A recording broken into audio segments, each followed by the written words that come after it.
Bom, e hoje a gente tem mais uma convidada mais do que especial aqui no nosso programa. É a psicóloga e grafóloga Célia Siqueira, que está aqui com a gente. Seja muito bem-vinda oficialmente, Célia.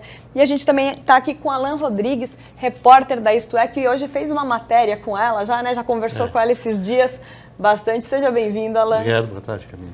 Boa tarde. E aí eu quero te convidar também a ficar ligado, porque esse é um assunto muito interessante.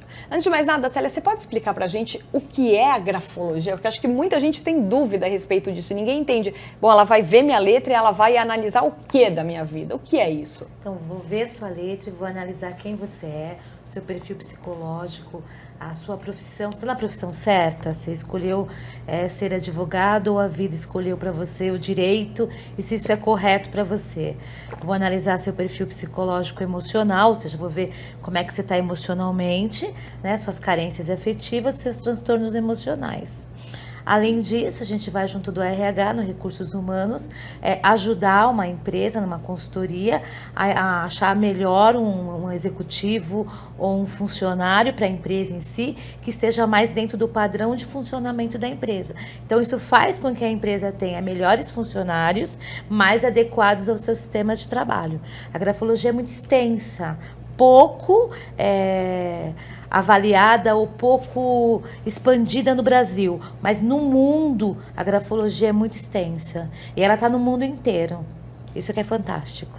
Eu já vi muitos testes que são feitos, por exemplo, antes de você conseguir um emprego, que você vai lá e você de fato tem que escrever, mas acho que as pessoas nunca sabem exatamente o que acontece com esses textos, né? As pessoas vão lá, escrevem num papel em branco, sem linha, e não sabem o que acontece.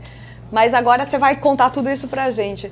E Alan, conta pra gente, Alan, como é que foi fazer essa matéria com a Célia? De onde surgiu a ideia de trazer esse assunto à tona? Bom, é um assunto interessante que desperta a atenção das pessoas, né? Eu tenho que assumir que sou uma pessoa incrédula, até que eu conversei com ela, entrevistei e cheguei a acreditar, de fato, que é muito interessante, entendeu? Mesmo porque, ao pesquisar sobre a matéria, acho que a Célia vai poder falar melhor, eu descobri que a grafologia começa com a Igreja Católica na Itália. Então foi a Igreja Católica que fundou. Acho que a Célia podia contar um pouco dessa origem da grafologia. O que é interessante é a gente analisar que quando 400 anos depois de Cristo, quando a Bíblia foi então escrita, ou melhor dizendo, selecionados seus textos, a grafologia surge aí como uma ferramenta de trabalho para analisar quais textos eram mais verídicos, mais reais, aquilo que foi escrito. Então, entender que a grafologia ela é uma perícia, tá? Até forense, na letra. Então lá, olha que interessante, lá atrás, dentro do Vaticano, a própria igreja usou a grafologia como essa ferramenta. Mas depois Freud trouxe isso pra gente dentro da psicanálise e instituiu isso como uma ciência. Então as pessoas perguntam, mas o quanto que a grafologia acerta, né, Alan? Eu brinco sempre, a grafologia acerta sempre. Ela é 100% verídica, porque ela é você. Então, ela não está mentindo sobre você. Cada vez que você escrever, você tá me contando uma parte de você. Ah, mas a minha letra muda muito, é o que as pessoas falam para mim. É normal, sua letra tem que mudar, mas essa letra, ela é uma digital neurológica. Então, seu sistema neurológico é que está enviando essas informações para mim. Mas Célia, é uma pergunta que eu sempre fui me perguntando. Por que os psicólogos brasileiros, no caso, dão tão pouca importância para a grafologia? Eu acho que isso, infelizmente, é um erro nosso, né? O brasileiro tem esse erro, infelizmente, na política, na vida social, né, socioeconômica. A grafologia foi matéria de faculdade, mas isso há muito tempo atrás, há mais de 29 anos atrás, né, quase 30 anos. E hoje ela não é mais matéria. Então, toda essa geração de psicólogos, vamos colocar aí de 1998 para cá, ela nem sabe que a grafologia existe. Então, o Instituto de Grafologia aqui em São Paulo, ele é um pouco abandonado, ele está um pouco, né, sem recursos, e a grafologia foi se abandonando, ela foi se descaracterizando aqui. O psicólogo em si, ele ortodoxo, ele acaba não usando a grafologia por preconceito a Freud. Porque Freud, ele é realmente, dentro da psicologia, ele sofre um grande preconceito. Apenas na psicanálise ele é tão bem visto, entendeu? Então, o psicólogo prefere ser um junguiano, né? Prefere trabalhar essa linha mais comportamental. E no caso, a psicologia, ela é uma linha de a grafologia é uma linha de investigação. Então, ela complementa, ela investiga a sua personalidade. Será que a Camila é isto? Olha, a Camila trouxe esse currículo para mim. Será que ela realmente absorveu esse conhecimento? É isso que a gente vai entender. Então, a psicologia, ela não vê a grafologia como boa, como positiva, porque ela é determinante. Agora, por exemplo, quando você diz que as próprias pessoas têm preconceito em relação a isso, elas têm preconceito em relação a você? Quando você fala que você vai lá fazer o estudo da letra da pessoa, elas imaginam que vai aparecer uma bruxa, uma pessoa assim, mágica? Ou elas entendem já que é uma psicóloga que usa esse artifício como parte? Olha, eu recebo críticas, Camila, de vários colegas, tá? Então, eu vou até citar um caso interessante para você entender como que é a vida de um psicólogo que é grafólogo, né? Eu não uso CRP hoje porque eu já sofri ameaça de cassação. Mentira. Porque a grafologia me expõe junto à mídia e tudo mais, e muitos dos colegas não gostam da maneira que eu analiso a letra. Então, eu sofro vários preconceitos. Eles acham que eu vou ver uma bruxa, que eu vou ter uma verruguinha na testa, que eu vou aparecer meio vestida de cigana. Associa a grafologia a vários outros e várias ciências, né, holísticas. Mas deixar bem claro aqui pra gente, a grafologia não é uma ciência holística, ela é uma ciência dentro da psicanálise, ela é uma ciência forense. Lá fora, no mundo lá fora, ela é forense. Tá? Então, ela é usada criminalmente. Agora, só uma pergunta. Quais são, assim, as percepções mais notadamente importantes que você vê nos traços, na letra, enfim, no gesto gráfico assim, das pessoas que é mais comum, que define o comportamento, a personalidade? Acho que a coisa mais comum é não pingar o i. Você está escrevendo muito rápido, você não pinga o i. Ou então tem pessoas, analisei uma letra hoje, por exemplo, que assim, é uma pessoa super incrível, uma ativista maravilhosa, linda, mas ela tem 5 tipos de pingo no i diferentes. Então, assim, uma personalidade múltipla, né? Uma pessoa inconstante, forte, atrevida, mas assustadora também numa relação pessoal, por exemplo, né? Quando eu olho o seu pingo no i, você pinga, Camila, o i, assim, certinho. Então, eu já imagino a tua casa, o teu guarda-roupa, as tuas coisas muito organizadas. Mas, assim, você não é uma pessoa organizada no complexo. Você gosta das coisas organizadas. É a forma que a Camila pinga o i. Então, assim, o seu pingo no i, ele vai me descrever como você é na tua mente, na organização, como você age perante ao mundo sobre a sua organização. Agora, por exemplo, você disse que a letra das pessoas está em constante modificação. E, de fato, eu acredito que hoje você escreve de um jeito, amanhã você escreve de outro. Isso representa o momento da pessoa também? Ou o básico da pessoa, assim, a essência da pessoa está sempre na letra, independente do momento atual que ela vive? Olha, a essência vai estar sempre na letra, tá? Para ficar bem fácil, para todo mundo estar acompanhando pela rede social, fica mais fácil ainda de entender. Imagina que a tua letra, ela é um arquivo no teu computador, então ela é neurológica. Então, mesmo que você mude muito os teus traços, você vai carregar na letra a hereditariedade desses traços. Entendeu? Então, como você assina o seu nome, eu sou especialista em assinatura. Então, como você assina o seu nome, me conta muito de você. Me conta quem você a ansiedade que você sente, a saudade que você... Quem que é influência paterna, quem que é influência materna. Ah, mas no que isso pode me ajudar? Em tudo. Você copia os teus pais, a característica mais forte é paternal, é maternal. Somos cópias das nossas referências. Então é natural a gente colocar isso na letra. Por mais que você mude a sua letra, eu vou fazer diferente. Às vezes as pessoas no meu consultório, não, ela vai analisar a letra, então aqui eu vou escrever diferente aqui para ela, né, para ver se eu engano ela. Então assim, não existe isso. A sua letra é você. Ponto. Ontem até fiz uma pergunta para ela, dentro dessa área, que é tipo, da infância para a fase adulta, existe algum traço que coincide?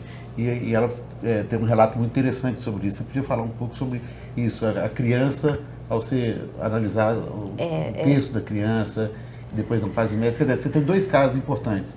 de um caso de amor que você contou de... É, que eu contei, depois né? dá uma Olha a fala cara sobre dela já. Bem, vou dar exemplos. Eu sempre dou exemplos diários, tá? Para não dar os mesmos exemplos, vou dar exemplos diários. Mas é porque eu vivo isso diariamente, né? Mas assim, por exemplo, quando você é criança, você vai cortar o T lá embaixo. Aquela coisa de receber a ordem do pai, da mãe. Quando você passa para a idade adolescente, você acha que você pode tudo, que o mundo é seu. Você começa a cortar o T mais em cima. Quando você se torna adulto e frustrado, você para de cortar o T. Então esse é um exemplo interessante. Então não cortar o T é um sinal, por exemplo, de frustração. E até de falta de liderança. Como é que eu posso ser o teu chefe executivo se eu não corto o T?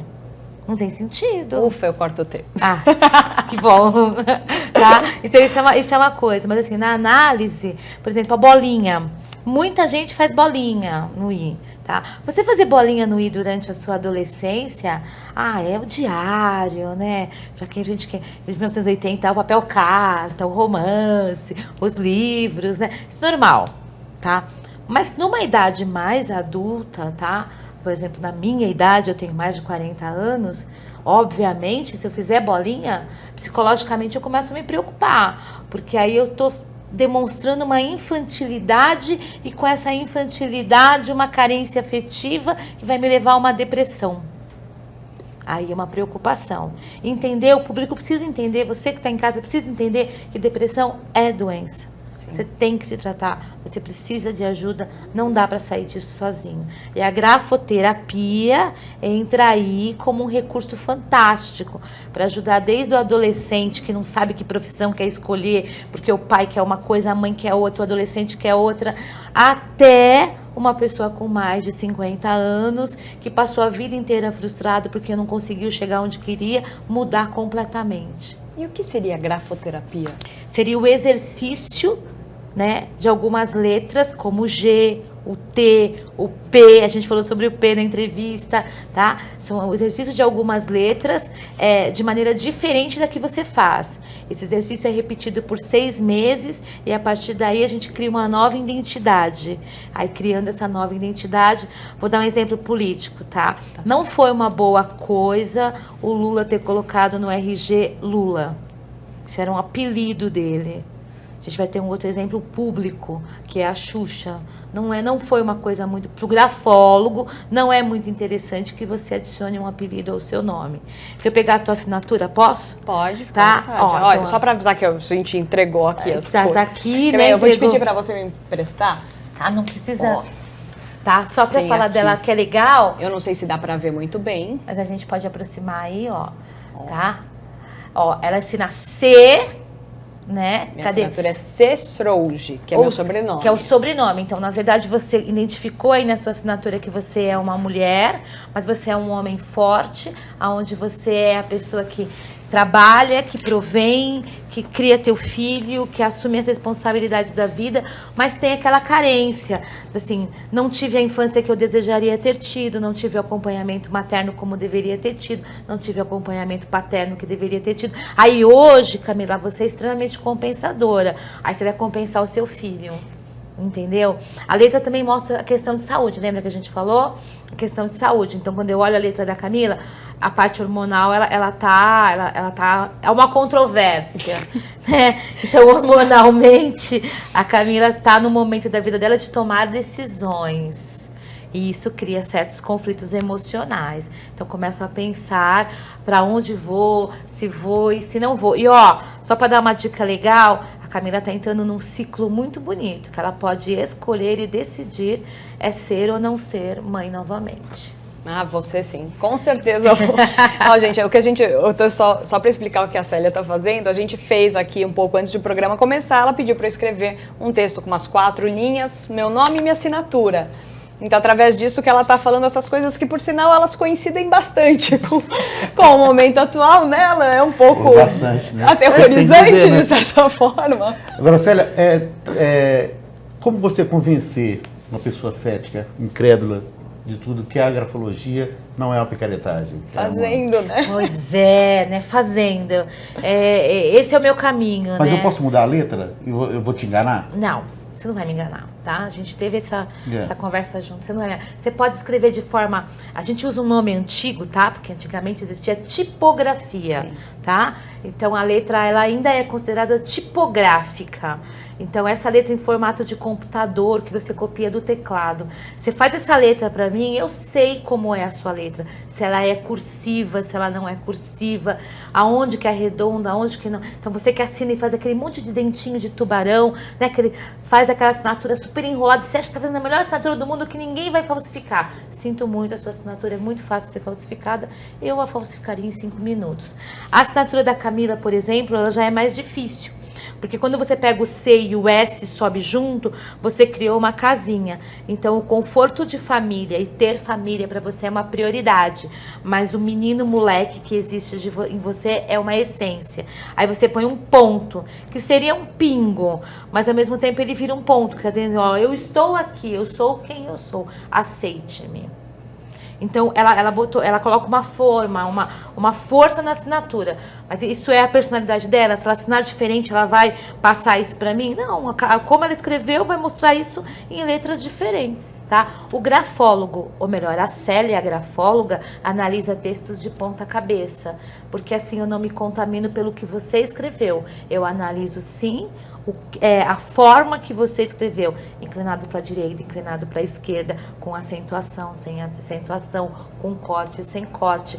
E a gente vai descobrir, que a gente até viu isso na entrevista também, né, Alan, que muitas pessoas escrevem de maneira matemática. Então fazem número 4, número 5, o número... Você, por exemplo, você faz no seu C, você faz um 6 de ponta cabeça. Preciso de família. Tá? Mostrando também que muitas vezes você fica em dúvidas como é que você realmente coordena a sua vida, tá? Que é muito difícil de coordenar a sua vida, ser quem você é e ser a mãe que você quer ser, tá? Que é a sua principal necessidade. Então isso tá aí, não dá para enganar. Como é que eu convenço uma pessoa totalmente cética? Analisando a letra dela. Exatamente. Bom, me convenceu. Agora, você estava falando, por exemplo, da terapia através da letra. A partir do momento que você ajuda uma pessoa a mudar a letra, isso muda a essência dela, muda o comportamento dela? Existe esse caminho inverso? Vamos dizer que existe uma melhora, tá? A gente tem que entender que no comportamental eu posso mudar algumas coisas e outras não. Mas eu posso melhorar? Então vou dar um exemplo da síndrome do pânico. A síndrome do pânico é muito fácil de ser detectada na letra e ela é mais ainda fácil, olha, uma coisa que é tão complicado de entender, de ser corrigida pela grafoterapia. Então, na grafoterapia, o indivíduo que sofre de síndrome do pânico, que é tão dependente de medicação, com 1 ano de terapia, as crises diminuíram de 10 para 1. E a medicação de X, uma porcentagem bem menor. Então, assim, outros medos, outras fobias, como, por exemplo, o medo de elevador, o medo de andar de avião, ou até a coisa mais comum, eu não consigo emagrecer, porque você assina gordo, entendeu? Aí você passa a assinar de uma maneira, melhora a mente. Então, várias coisas melhoram, tá? Assim, é muito correlativo. É importante que o paciente queira, deseje mudar. Ninguém vai curar um trauma, mas nos casos de álcool, né, e de drogas, a melhora é muito aceitativa, é muito grande. Agora, como os casos de abuso de crianças e adolescentes, que é muito comum aparecer? É muito comum. A cada 10 letras analisadas, 8 sofreram abusos durante a infância. Nossa. É mesmo? É mesmo. Essa é a Mas regra. Abusos em vários níveis? Ou... Em vários níveis, mas o abuso sexual na criança, indiferente à sua idade, vai aparecer na letra. Isso é fato. Isso é um fato, assim, irreversível, é ciência. É matemática pura, tá? Tá lá. Se você sofreu um abuso aos 3 anos de idade, vai ser detectado na sua letra. Há certas letras que você coloca que somente uma criança que tenha passado por abuso colocaria, mesmo que você até não tenha essa memória. Agora, quando você faz essa análise, por exemplo, da questão do abuso, você consegue ver simplesmente que a pessoa sofreu um abuso, ou você consegue dizer a idade que a pessoa tinha? Olha, precisa estudar bastante, tá? Isso não é uma mágica, assim, tipo, vou olhar e vou descobrir a data. Mas estudando a matemática do texto, é possível saber dar uma base estimada de 0 a 5 anos, de 5 a 10 anos. Eu tive uma paciente, por exemplo, que sofreu abuso sexual com o pai, o padrasto no caso, que até ela imaginava ser pai biológico e não era, uma coisa que foi comprovada na letra também, dos 9 até os 15.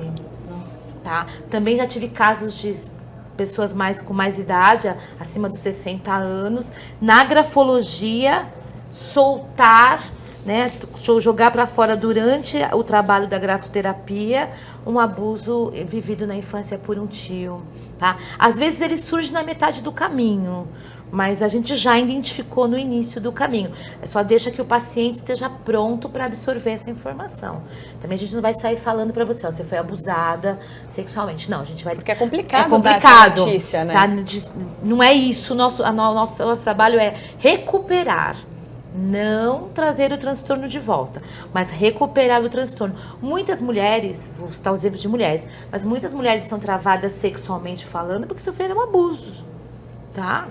Então, assim, até o próprio orgasmo, isso ficou travado. Então, foi o abuso. Mas que tipo de abuso foi esse? Há variações de abuso. Sim. E essas variações aparecem na letra. E isso que é fantástico. Poder tirar, assim, olha, eu fui abusada sexualmente, mas espera lá, como que você foi abusada? Como é que foi isso? Então, a letra vai te contar como é que foi. Gente, é muita informação para pouco texto, né? Me chamou a atenção na entrevista, foi um caso que ela fala, um caso famoso, que não pode citar o nome, mas são um casal, homem e mulher, que foram presos, cometeram um crime absurdo e ganhou o noticiário nacional durante muito tempo. E a Célia, ela podia falar melhor, ela analisou as cartas deles que eles trocavam no presídio. É um caso muito famoso, mas ela não pode citar o nome por questão ética. Mas aí você pode falar um pouco sobre... Mas esse caso é bem interessante porque as cartas foram enviadas, nem comentei isso na entrevista, mas posso comentar agora. Essas cartas foram enviadas para 10 grafólogos aqui no Brasil.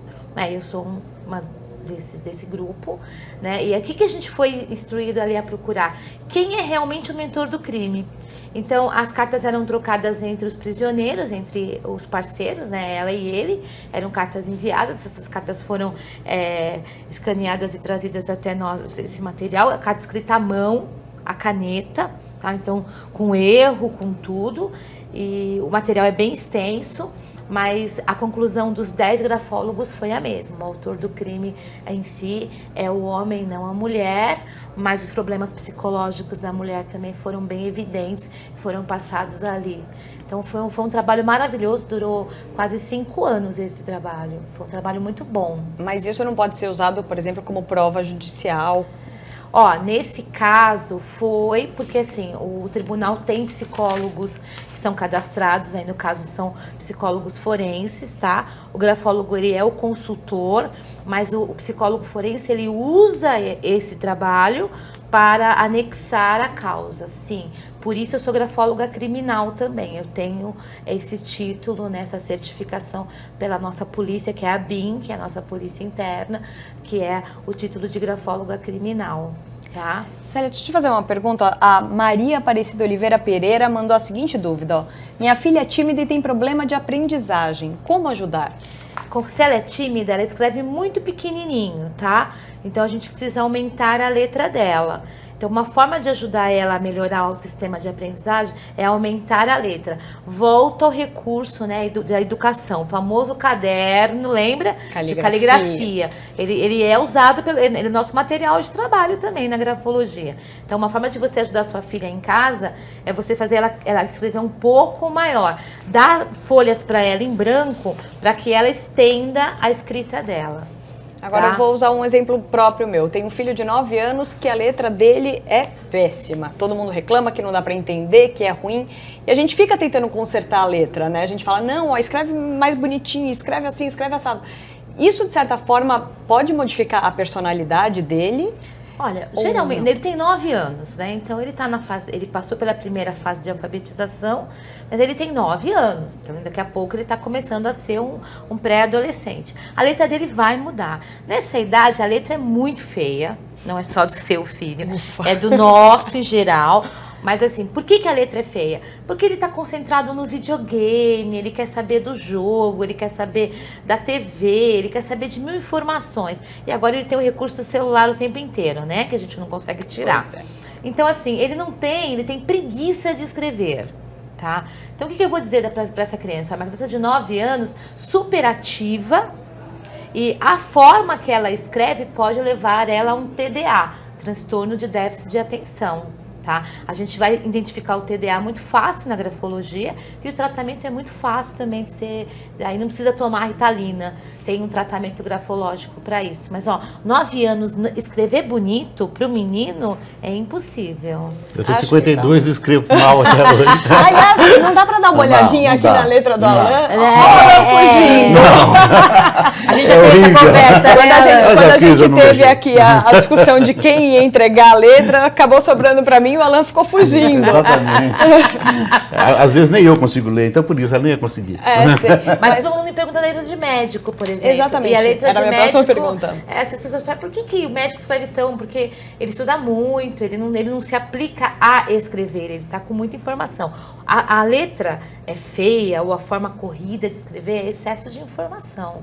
Agora, a criança, já dá pra analisar a personalidade de uma criança através da letra? Já. Por mais que ele escreva feio, ele vai ter uma pontuação, ele vai ter o corte no T, a forma de fazer o P, a ligação entre ele e a mãe, a ligação entre ele e o pai, a ausência se está ocorrendo de pai ou não, o que está acontecendo e como isso está formando o caráter dele.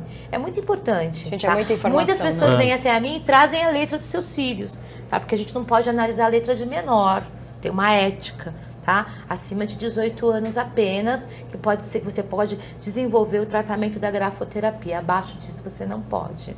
Então, a Você, pessoa- você analisando sua letra, o que você já descobriu? Enfim, A minha letra? Olha, eu já descobri Ou não várias. pode? Não, eu já descobri várias coisas sobre mim, né? Eu sou baixinha, eu sou pequenininha, tá? Sou um tiquinho. E quanto menor você é, maior você escreve. Então a minha letra é bem grande, é bem arredondada, eu sou meio exagerada, eu tenho uma, né, falo com as mãos, sou sinestésica, é natural. Mas, por exemplo, uma coisa complicada, mas pra mim super tranquilo, eu encontrei um abuso sexual na minha letra aos 3 anos de idade. Você Nossa. foi abusado? Eu fui abusada sexualmente aos 3 anos de idade. Eu encontrei isso na minha letra, tá? Você não se lembrava? Não tinha até então memória desse fato, mas depois com terapia, com tratamento, eu trouxe a memória de volta. Para uma criança de 3 anos, um abuso sexual é bastante complicado, tá? Apesar de não ter sido invasivo, ele ocorreu. E depois eu descobri que isso criou várias travas em mim. Por exemplo, até os 20 anos eu não usava saia. Então passei isso me masculinizou até um tempo. Depois dos 20 anos eu comecei a descobrir a grafologia. Então várias coisas em mim. Hoje eu sou muito mais mulher, muito mais completa, muito mais mãe do que em qualquer outro momento da minha vida. E eu agradeço a grafologia. Eu mudei minha assinatura, tirei da minha assinatura aquilo que me trazia os transtornos e os medos, né? Uma outra coisa são as doenças. Eu sou cardiopata, e a cardiopatia surgiu na minha letra também. Durante a infância não foi detectada pelos meus pais, mas durante a idade adulta eu descobri, passando por um infarto. A minha letra passou por uma alteração, por uma mudança, e aí eu comecei uma correção para conviver bem com o fato. Então, até em casos de doenças mais prolongadas ou doenças, né, patologias clínicas, como por exemplo uma doença autoimune, um lúpus, ele muda muito a letra. Então a gente tem uma forma de ajudar a você a vencer esse problema, a conviver com o problema. Eu costumo dizer que nada você tira de você, você apenas guarda numa caixinha, né? Então a gente tem várias caixinhas no cérebro e a gente vai guardando nessas caixinhas essas informações, tá? Sensacional. E o que falta, assim, para o Congresso Nacional ou para os homens de poder desse país para dar mais força para a grafologia, tornar-se uma ciência mais... Falta amplamente? legislação, né? Falta legislação. É isso que falta. Tá? Falta lei. Não tem lei. Né? O grafólogo é tratado como um esotérico, como uma ciência holística. Então, como a gente não tem lei, tá? Ocorre até esse fato, né?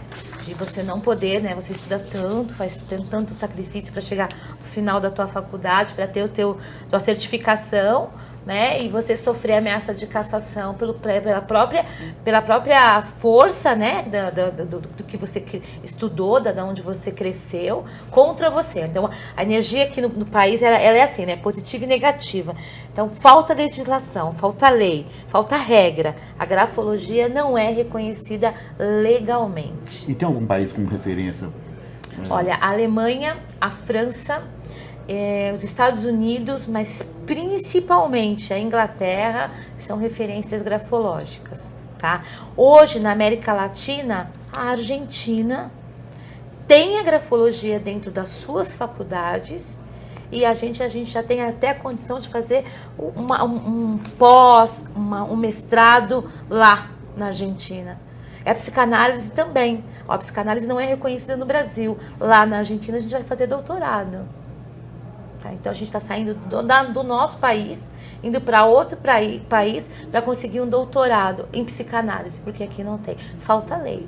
Tá? Nossa legislação, infelizmente, é uma pena. O grafólogo ele é uma ferramenta de ajuda.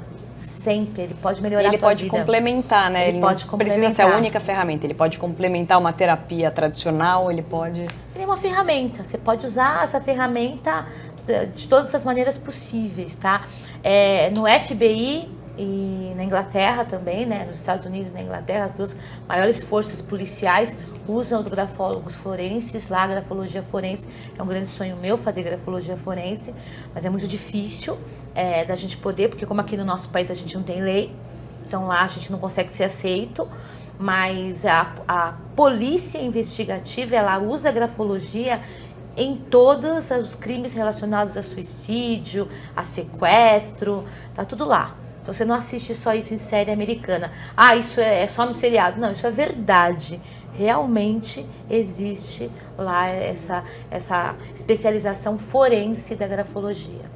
Um recado que fica para os congressistas. Com certeza. Né? Nessa história de... Para darem atenção, a devida atenção à grafologia, né? Sim, colocar em discussão essa história de uma forma mais séria, né? Muito mais séria. A gente podia, tanto essa questão política que o país está vivendo, como tantos crimes que acontecem aqui no nosso país, como esse, que a gente não pode citar os nomes, crimes hediondos. A grafologia teria um efeito nessa análise aí muito mais eficiente. Agora, por exemplo, uma dúvida só desse momento que a gente está vivendo, só para a gente encerrar aqui.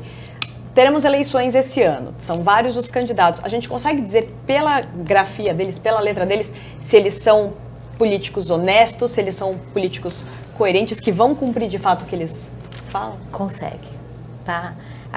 Eu já fiz análise no passado, tá? E acho que até posso citar, porque é um caso público, né? Na última vez em que o Paulo Maluf tentou um pleito, a letra dele foi analisada por grafólogos, não só por mim, tá? Sempre dizendo que eu não sou a única, tem muitos grafólogos excelentes no país. E foi textualizado que ele jamais cumpriria nenhuma ação a qual ele estava se colocando, porque ele nunca havia cumprido. Então foram comparados textos grafológicos dele lá no passado, no primeiro pleito, na primeira vez que ele foi eleito, com a última. E toda a grafologia dele extensa mostrou o tipo de indivíduo que ele é, que eu não preciso dizer, que o país já sabe.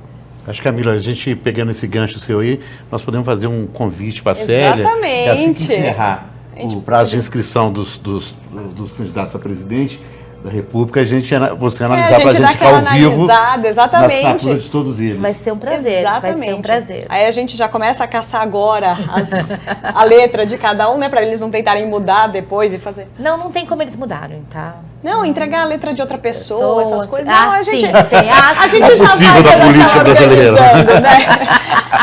Célia, muitíssimo obrigada. Célia Siqueira. Obrigada. Se quiser deixar seu contato nas redes sociais para o pessoal te achar, fique à vontade. Facinho de me achar, é Célia Siqueira, Instituto Célia Siqueira, né? O Face, o Insta, Célia.quiróloga, tá? Quiróloga porque eu sou especialista em mãos também, né? Eu sou grafóloga e quiróloga, né? Isso. Aí o pessoal fica com medo de mostrar a mão para mim. Eu tenho medo. Né? Bastante. Já tem um livro sobre a leitura de mãos e a gente já vai lançar para esse ano o nosso primeiro livro de grafologia, que é um texto que eu quero fazer muito para o brasileiro entender, né? É a bandeira para tentar mudar a legislação é colocar isso no papel, né? Então a gente vai fazer isso também. Aí é muito fácil de me encontrar, você vai me achar pelas redes sociais, tá bom? Muitíssimo obrigada, Célia Siqueira. Alan Rodrigues também, que compartilhou esse assunto com a gente, trouxe essa notícia e participou do nosso bate-papo. Muito obrigada. Obrigado a você, Camila. Obrigado, Célia, por ter Foi um vindo. prazer, muito E obrigada. fica o convite que nós vamos... Vamos fazer. Faremos, vamos fazer. ao vivo. Vamos fazer ao vivo, vamos fazer juntos. Aliás, tá? a gente podia fazer antes, né? Na Copa do Mundo, quando os jogadores forem pra lá, pra gente já saber. Enfim, teremos várias oportunidades aqui. Se a gente começar, a gente não para. Muito obrigada pela presença de vocês. E, ó, além de todas essas notícias, você encontra vários outros assuntos que são destaques no Brasil e no mundo aqui, no site e nas redes sociais da Isto É. Dá só uma olhada.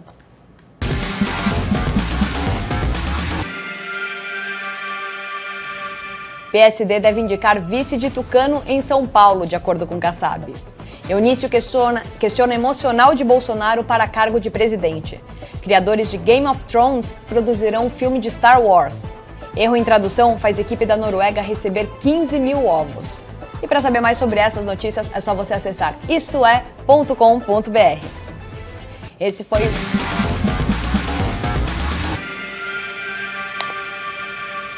foi o Isto É ao Vivo, segunda edição dessa quinta-feira, 8 de fevereiro de 2018. Amanhã, às 11 horas da manhã, a gente está de volta com o Isto É no Bloco, nosso programa especial de carnaval, trazendo as principais novidades do Carnaval de Rua de São Paulo para você.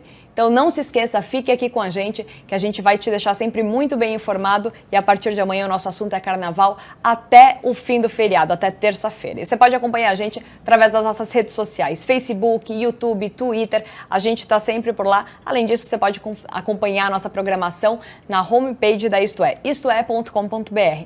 Muito obrigada pela sua companhia e até amanhã. Isto É ao Vivo, informação que vai até você.